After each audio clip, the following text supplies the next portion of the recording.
It's a bit of a paradox. Australia is one of the richest countries in the world with one of the highest average wages, and also one of the emptiest, with just 3 people per square kilometer. A simple logic should dictate that with a wealthy population and vast empty spaces, it should also have abundant and affordable housing. But in reality, it's the exact opposite. Australia has one of the least affordable housing in the world, and it has been going through a devastating housing crisis that keeps getting worse and worse. Sydney, the capital, is now the second most unaffordable city after Hong Kong, and 3 other major Australian cities are in the top 20. And the problem is that this crisis is not going anywhere, because Australia has locked itself, its housing market, and its economy into a trap of its own making, that it can't really get out of, and that's going to be increasingly more painful to be in.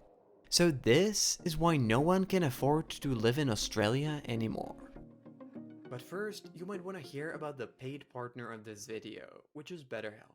What BetterHelp does is to connect you with a credentialed therapist who's there to listen and help you work on and improve your mental health. For me, it was through BetterHelp that I actually tried therapy for the very first time a couple of weeks ago, and I've been using it ever since. Because it's all online, it's a lot more accessible, and it takes out a lot of the barriers of finding a therapist.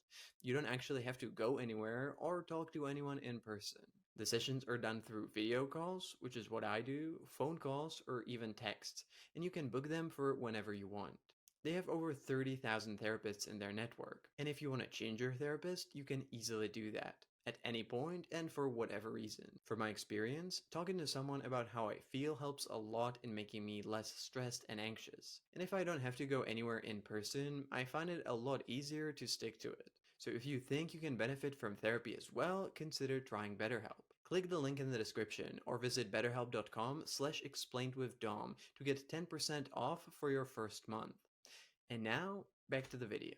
But first, let's explain how important housing is to Australians. Because while having a home is important for everyone, in the land down under, it's literally part of the national identity. Since the 1950s, owning a home, or rather a house, has been the ultimate sign that you made it, a symbol of stability, security, and affluence. While the American dream was about getting to the top with nothing but your hard work, in the Australian version, or the Great Australian Dream, what gets you there is not so much hard work, but rather owning a house. And according to polls, for 75% of Australians, this is still very much the idea.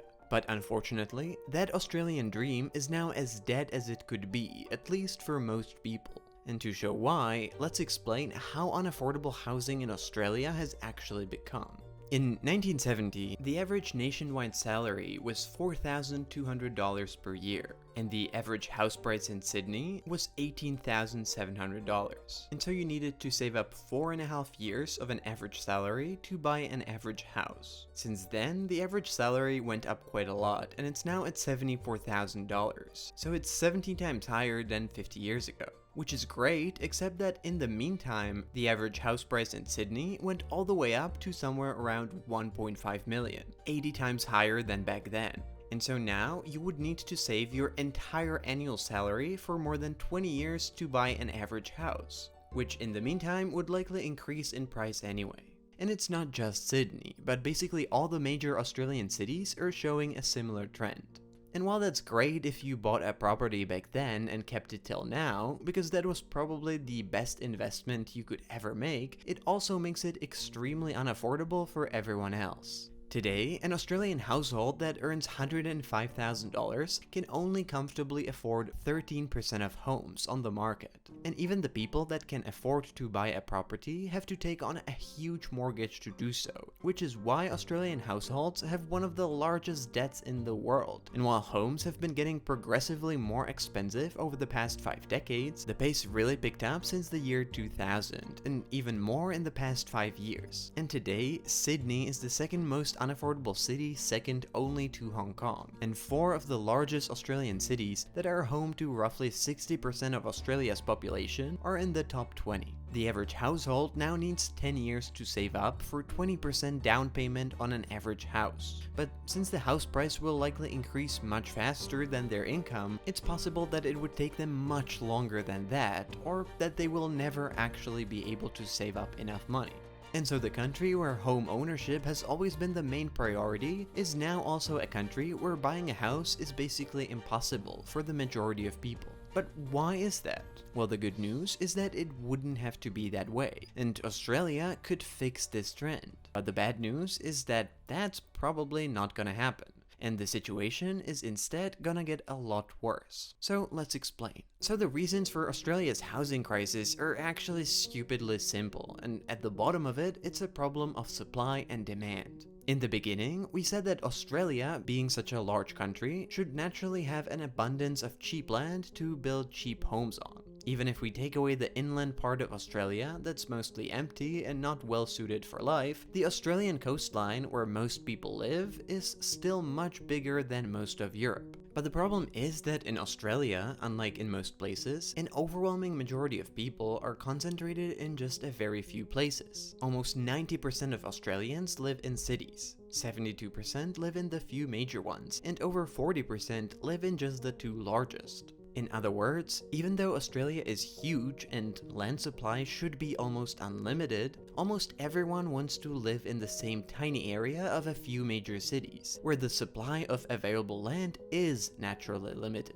And since the rate of urbanization in Australia keeps going up, this is only going to get worse. But even if everyone wants to live in the same few places, it should still be a manageable issue. Except that the large Australian cities are doing everything they can to make it completely impossible. If you have a limited space and potentially unlimited number of people who want to live there, you would probably want to make that place as dense as possible. But that's the opposite of what's happening. Instead of building dense neighborhoods that can actually house a lot of people, the large Australian cities are building single-family homes and ever more sprawling suburban neighborhoods. But the problem is that you just can't build enough of those to accommodate all the people that are moving into those cities, as there just isn't enough available land. Melbourne has already spread out over an area that's 6 times larger than London, despite having roughly half of its population. But even so, there aren't enough homes being built, and so the supply side is even more limited. And on the other hand, the demand is getting bigger and bigger.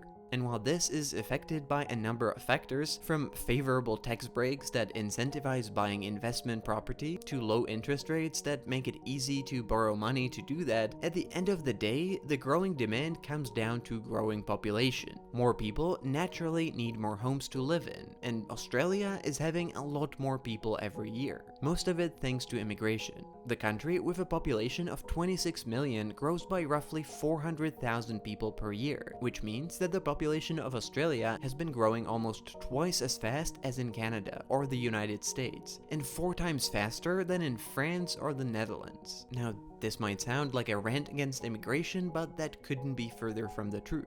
I'm a big proponent of economic immigration. Attracting large numbers of qualified, educated, and hardworking immigrants is how countries get rich. And Australia has been actually approaching immigration in a fairly pragmatic way, despite the large numbers, thanks to its immigration system that's only letting in people that have the exact qualification the country needs at a given moment. And so it has been able to leverage immigration for the maximum economic benefit.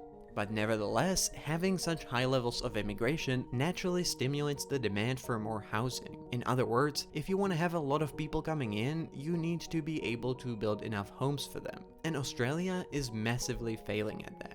And unfortunately for Australians, it's most likely not going to get better. The only way out of this crisis is to balance the demand and supply, which would either mean massively restricting its immigration or hugely increasing how many homes Australia is building. But neither is likely to happen.